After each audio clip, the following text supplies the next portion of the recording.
Hello and welcome back to our first podcast series, Closing the Gap. I am Yashika Agarwal, co-founder and president of innovation for AI Women Leaders. In our first episode, we promise to bring you some conversations with the leaders whose technical expertise deserves to be known. And today, we are delivering that promise.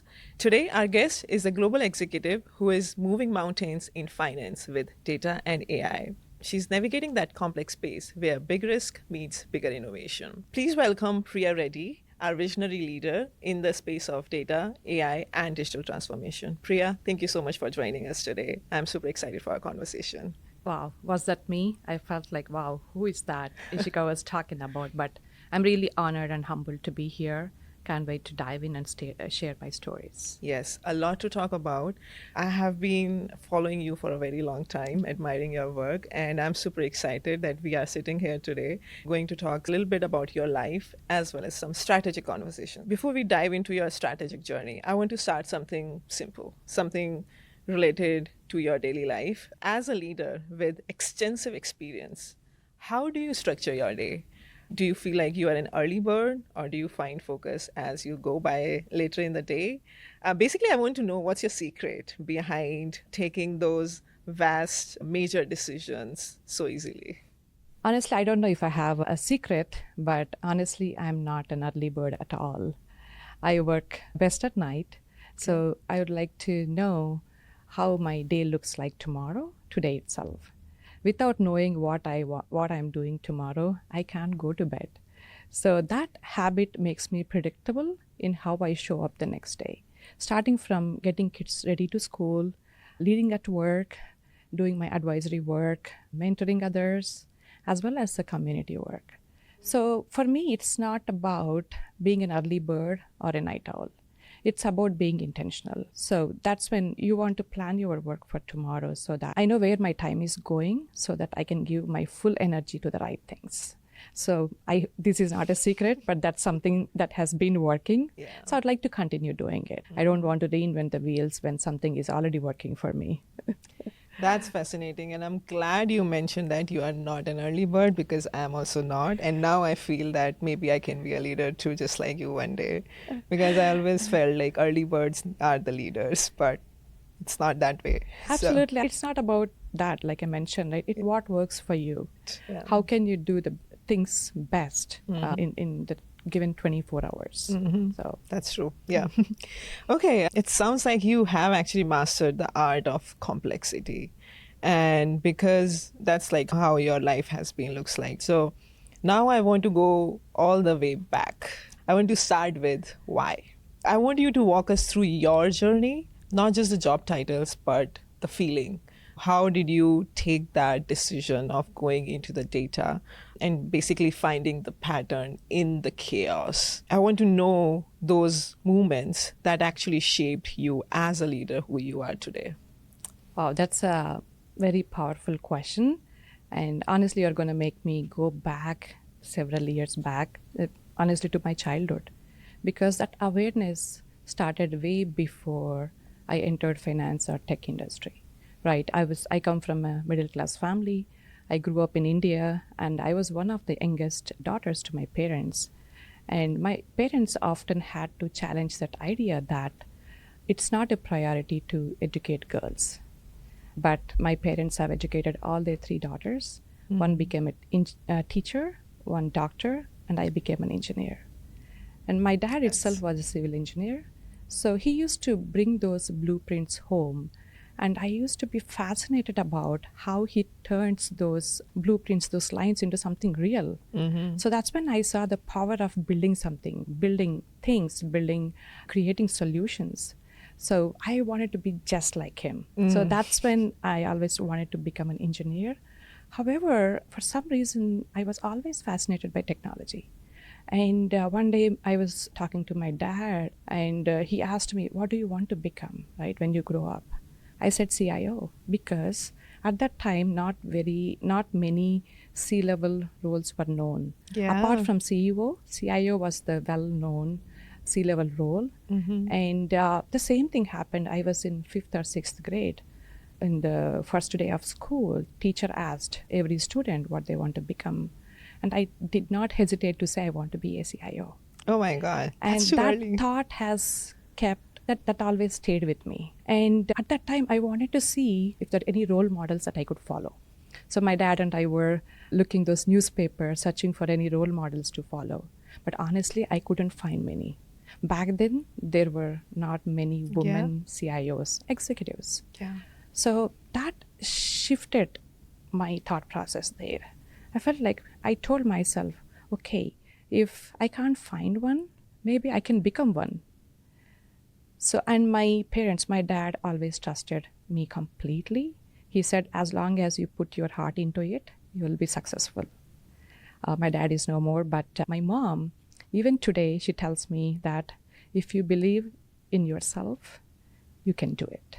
So those are very simple words, but yet they are very powerful to me because those words gave me that trust and the confidence that girls can do anything. So many times I say this, inspiration doesn't come from what you see. Sometimes it comes from what's missing, the gap. It's up to you if you want to make that change using that gap. I love that. And that's incredibly powerful, Priya. I can absolutely connect with your story coming from India and going through all of that.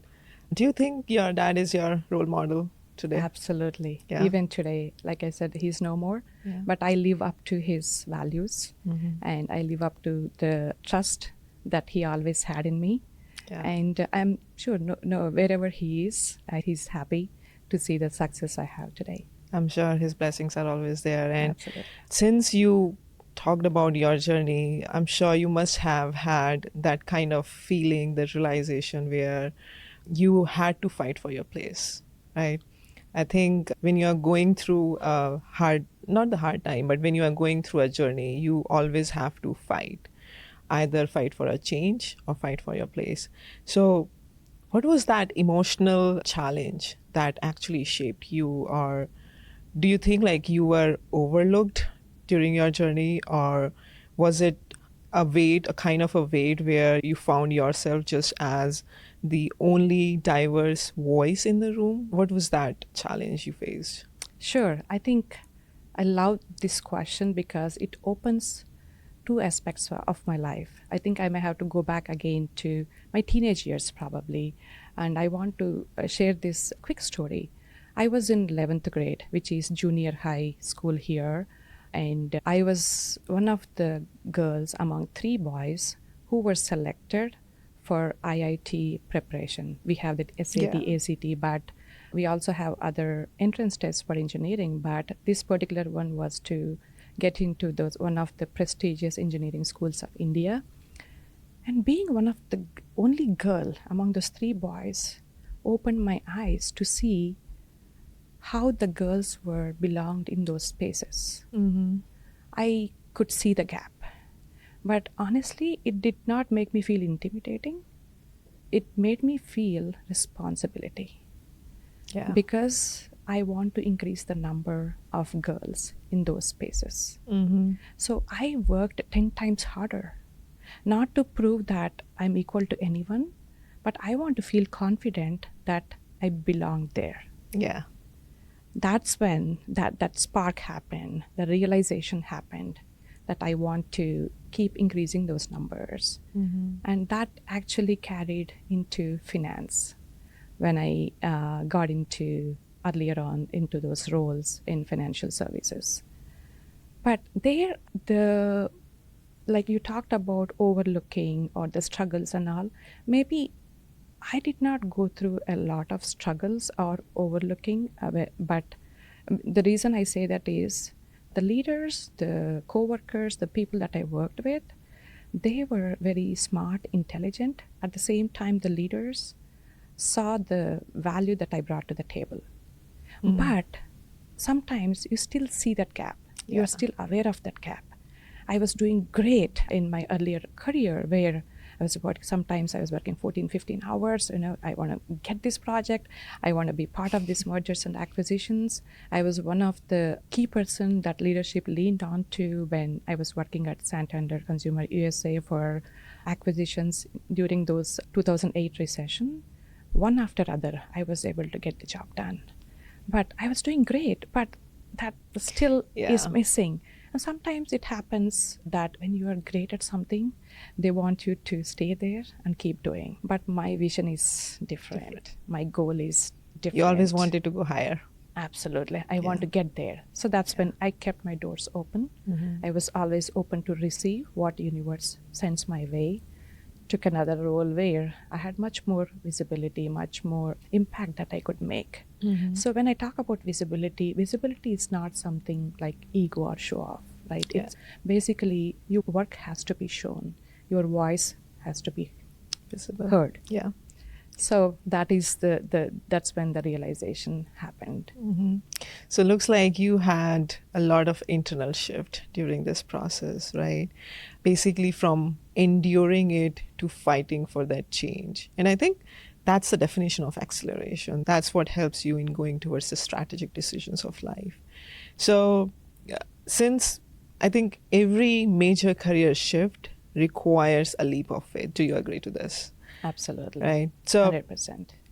you have shifted from being a brilliant leader to leading the global data transformation strategies, right? So what was that hardest internal conversation that you had to win for taking that decision or taking that leap of faith from shifting or leaving that comfort of being a builder to going to the C-suite space? And this question is actually very personal to me because me being into the builder space right now, looking towards going towards the leader, I want to know what kind of conversations you had. That's a great question, Ishika, because the internal shift doesn't happen automatically. Sometimes you have to be intentional about it. Yes. And in my journey, I would say, I always joke about this when I talk about my early data career. I'm an accidental ETL developer or database developer. Really? I stumbled into it. Okay. Believe me, I stumbled into it, but that data, the power of data, showed me what data can do to a business. And that's when I realized that my true strength was in connecting technology to business outcomes. So the leap or the shift from builder to strategist happened when I saw that power of data again. Like, data is not about pipelines or workflows or the SQL code that you write or even the dashboards you build or even the platforms, the cloud platforms. It's about the people and decisions. Yes. That's when that internal shift started happening.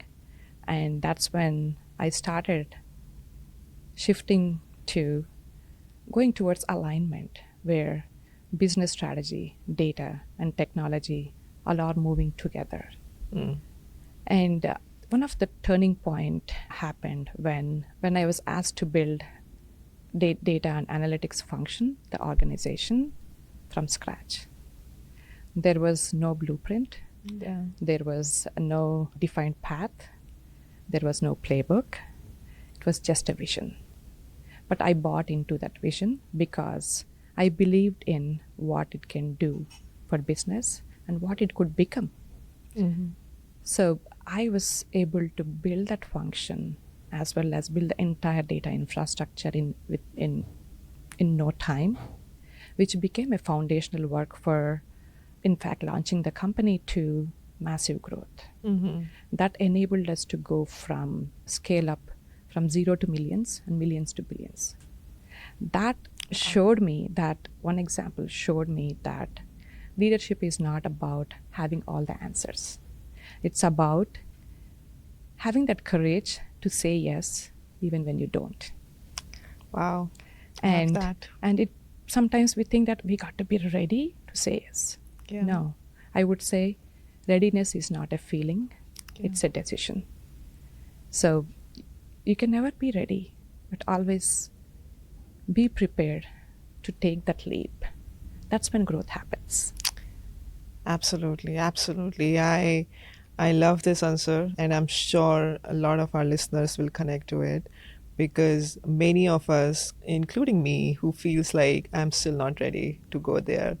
But this is what makes me feel that readiness is not the key, right? Yeah, So, definitely. I mean, we can never be 100% ready for anything in life. There's correct. always there is always uncertainty, Hmm. no matter in life, work, wherever you go. So Yes. God always have that open mind. And that's the key to acceleration, Absolutely. right? That basically that willingness to leave the comfort, whether you are leaving the comfort of the coding side and going to the C-suite, or you are leaving the comfort of sleeping all day and working. Absolutely. Right. When you talk about coding, I tell you, I'm a developer at heart. I Mm-hmm. can code in my sleep. Even today, give me a project, I can code. Yeah. But I always have to see the value that I provide. Yes. I want to play the long game. Mm-hmm. So I can build, but the strategy is more important. Yeah. That shift, once that shift happens, you see the importance of the strategy. But at times, it happened that some projects come and my boss comes, hey, Priya, we need to get this done. Mm-hmm. And I have to see what resources I have and how can we make this happen. At times, I have to get into weeds, code Mm-hmm. myself, and lead by example for my team. Hey, if Priya can do it, I can do it. Since we are talking about the data and the data strategies, data is the lifeblood of every decision today because we are living in the world of AI and data is the key. In your view, what is the most essential value or the principle that leaders should embrace right now, especially when there's a race going on for building through AI and there's a lot of pressure? So, what is that one key that leaders should remember? Absolutely. When you talk about data, and especially when it comes to AI, that makes me smile because that is so central of how I lead. So I often say this that data is an organization's nervous system. It connects everything, it senses change, and it can also influence how businesses take every action backed by the data. So to me, the principle is very simple, right? Treat data as an asset, not a byproduct. Treat governance as an enabler, not a blocker. And treat AI as a augmentation, not a replacement. When those three things come together, data, governance, and people, that's when that magic happens. That's when that alignment happens. And that's when that alignment happens with business strategy as well. And that's when innovation takes place. I love how you connected data governance and people. I think that's very unique visualization of data, people, and the governance. Absolutely. Yeah, Absolutely. never connected that all together. Thank you for bringing that. I think that's very mandatory as well, right? Considering all the three values all together. So, but it's very daunting too because we are talking about data.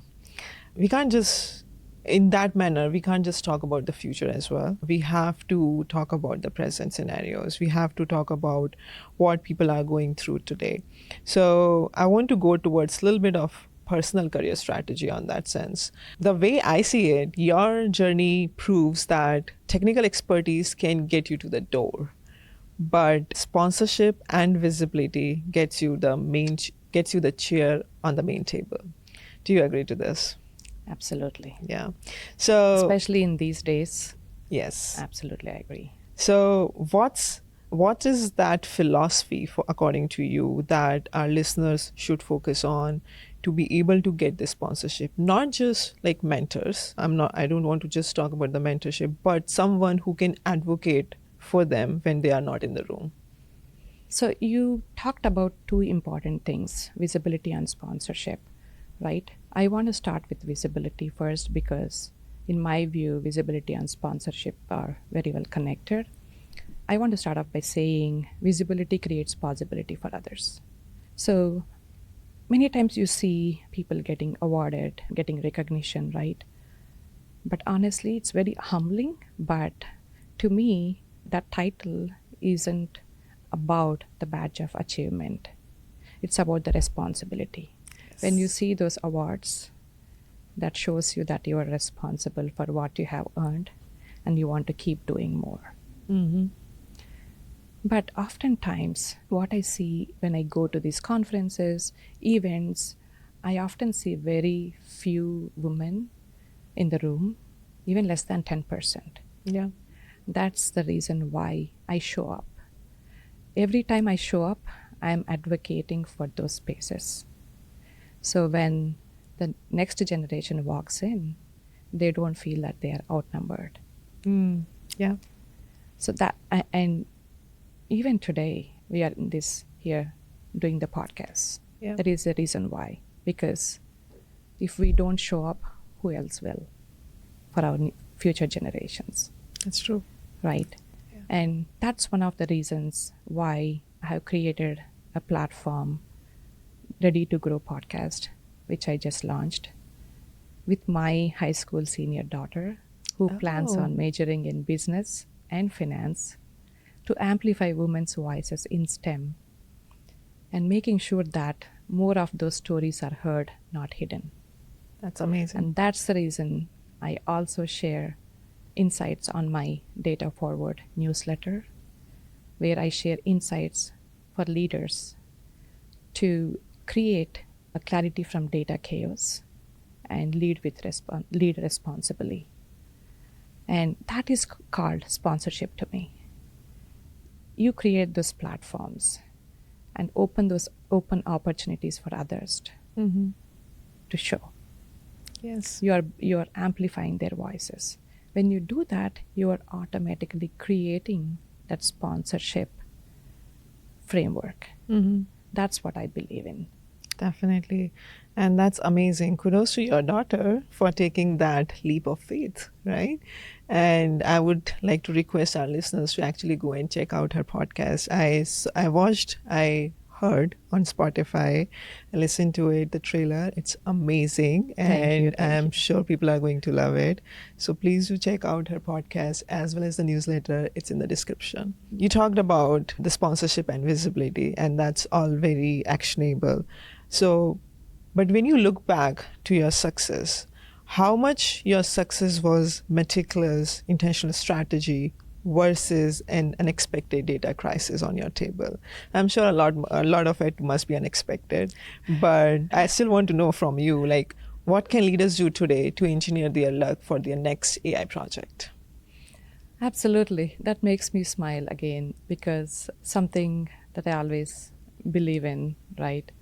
Many times those unexpected things at the crisis can come in disguised opportunities. Oh, yeah. But I have learned this the hard way.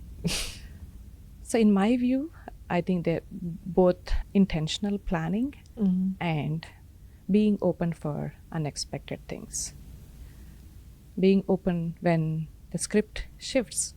So you got to be ready to accept it Yeah. and to say yes to that stretch project that you work on for 14 hours a day for 3 months, or that project that literally scares you. Will I be able to work on it? Will I be able to get through this? Will I be able to be successful? But being open for unexpected things and taking those in and saying yes with courage will open opportunities for you for that visibility that we talked about. Yeah. And opens doors for growth. So growth doesn't happen in a confined space. Yeah. Growth happens in that stretch. You have to be out. You have to be out, Yes. willing to spread your wings. Yes. Take on more projects. Many times I have taken more than what I was asked for. In my earlier days, I'll give you one example that just came to my mind. Maybe 18 years ago when I was at Santander Consumer USA. I have done production support for 1.5 years, just myself. Not that there were not many people to do it, but I told my boss, hey, I was 6 months into that role. I said, hey, I want to take this production support because I want to accelerate my growth. That is the best way to learn the systems, the business, and even build relationship with people. Because when you're working on each production issue, you're working with the teams who have built it, teams who are monitoring it, and the business who supports that process. I was able to fast track my growth there. I was able to learn the business so quickly, and that became my differentiator. Yeah. Because coming from technical background, you can code and you can move things way fast with technology, but learning the business was the key. I quickly learned that. Yeah. I talked about my earlier journey, but another example as I started moving into leadership, right? Many times you see projects fail. You have budget constraints. Budgets were cut overnight, priorities shift, and major system failures. So that was an opportunity for me to show up. I did not wait for a direction. I jumped in and took the ownership and tried to figure out how can I help. Even if it is not a project that belonged to my team, I always jump in and raise my hand. How can I help? Yeah. That will help you to create that visibility at work. Hey, Priya is not just doing the data work. Yeah. She's also able to help other teams to solve the problem.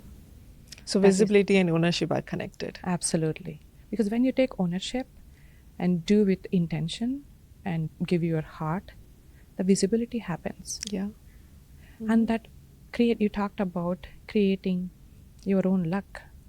Because that creating your own luck happens when you're aware of how things happen. Yeah. That awareness is very important. And you got to be ready. I feel that many times people think that they got to be 100% ready before they take on that project, or 100% ready before I take on that promotion, even though promotion is waiting for you because you had that sponsorship where your leaders could talk about you even behind your back that you are ready for it, but you are not ready. So that is where we have to switch our mindset to be ready. Just go for it. Just go Yeah. for it. Take that risk. Take that leap. What can happen? You fail. But you know what? You are learning so much along the way. When you fail, you learn so much along the way, and you won't be the same person Yeah. that you were yesterday. You went through that storm. So you won't be the same person before you went through the storm. Yes. Your journey teaches you a lot, right? It Absolutely. shapes you in a completely different person. Absolutely. So, And it makes you resilient. Many of us go through so much in life Yeah. and work. But if we are aware of those learnings, if we are aware of the situations, how we navigated through, they can become our best. They can become our strengths. And that can build resiliency in all of us. and that's what you can put through in your work, I guess, Absolutely. right? What you have learned, you have faced the difficulty to reach to a level, then you will put 100 times more effort in your work, and that would show up, I guess. That would give you the visibility you deserve, right? Absolutely. So, following up on that, because we are back to the visibility, according to you, what are the two most crucial non technical things that a leader should be working on right now? I know there's a lot of AI conversations, a lot of technical conversations, but what is that non technical stuff we should be focusing on? Absolutely. I think I want to address this not only for leaders who are leading AI or any technology. I also want to talk to people who are in their early careers, mid careers, right? Many times I see that two things are missing. Those two things are alignment and storytelling. Yeah. Very important. Often people don't see that. When I talk about alignment, how are you connecting your work that you do today or day to business priorities? Even though you're doing great work, you're doing amazing, you are moving the mountains, but if there is no visibility in the right context, that doesn't make you move forward. Yeah. So always try to bring visibility to your work and connect your work to what really business cares about. What do they care about? Bottom line, right? Yeah. Revenue, risk, the customer impact.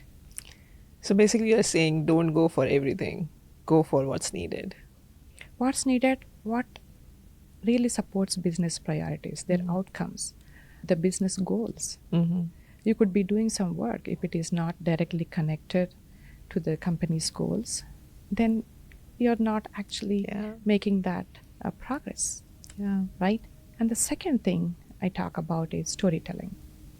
Often I see people missing this. You might be doing great work, like I mentioned, but if you don't connect that in a language that leaders can resonate, then again, that is not working in your favor.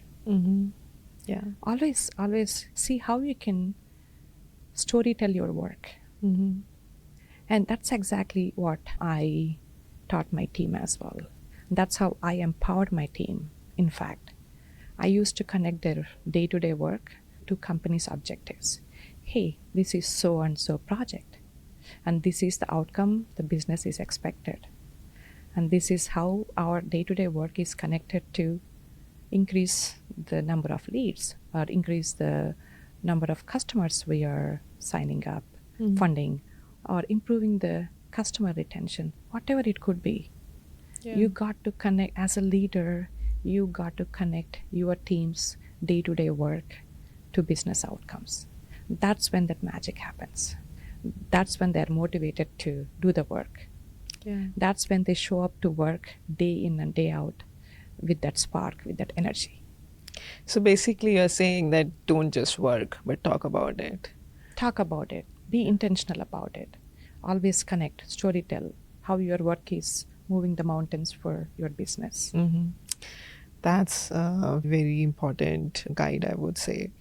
Finally, I think we have covered almost all the aspects, but there's the last aspect I want to touch now is you have seen that complex environment of finance, and you see that people hesitate in going towards the finance, especially when you are talking about AI so much today, right?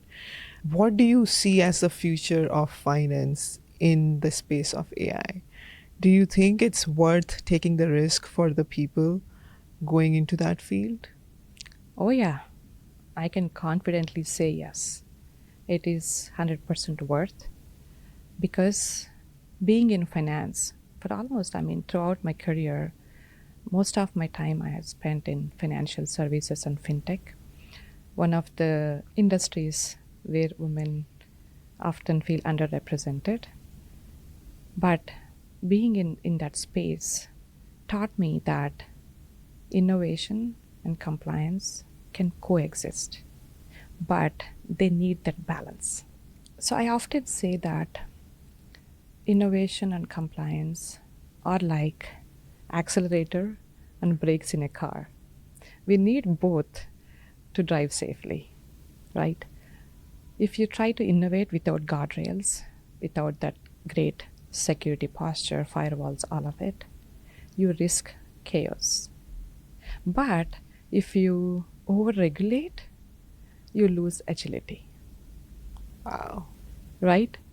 That's a very deep connection. Absolutely. Yeah. So we in that space, in this AI era, especially in finance, that rigor is very, very important. We have to build that security and compliance into those workflows from the get-go itself. And we shouldn't be adding that as a later on, as a layer later on. It has to be embedded into the workflows.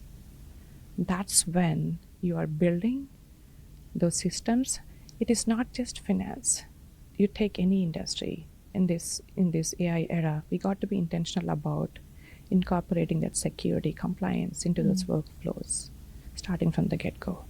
That's when people will believe in your product. They'll believe in your service, because basically it takes me back to the trust piece, right? When you build systems, processes with the trust, that's when the magic happens. Yes, I love that. We have, I think, discussed the trust, the leap of faith. We have discussed the visibility. We discussed the sponsorship. You have literally taken us all over the place, which is what our listeners needs to know. I absolutely love the conversation. So I want to end our conversation with our signature question. As you know, our tagline, the AI Women Leaders tagline, is closing the gap and opening the future. And the podcast title is also closing the gap. So our signature question is, how are you closing the gap and opening the future for yourself and for others? I love this question, and I'm glad you're closing the episode with this closing question. Again, this question takes me back to the impact, Mm-hmm. right? So I am building the gap by making data as a bridge between technology and business, and from women who lead to the girls who dream. Wow. And that is the reason why we talked about creating the podcast Ready to Grow to amplify women's voices in STEM Mm-hmm. and show my own daughter that possibility is not given, it's built. And that is the reason why I share my learnings from scaling startups to national brands through my Data Forward newsletter. And I serve on nonprofit board, the GEMS Camp, where I inspire girls in STEM and make them believe that they are the innovators of tomorrow. I am closing the gap and opening the future by creating these data and AI systems which are inclusive, ethical, and deeply human. Wow.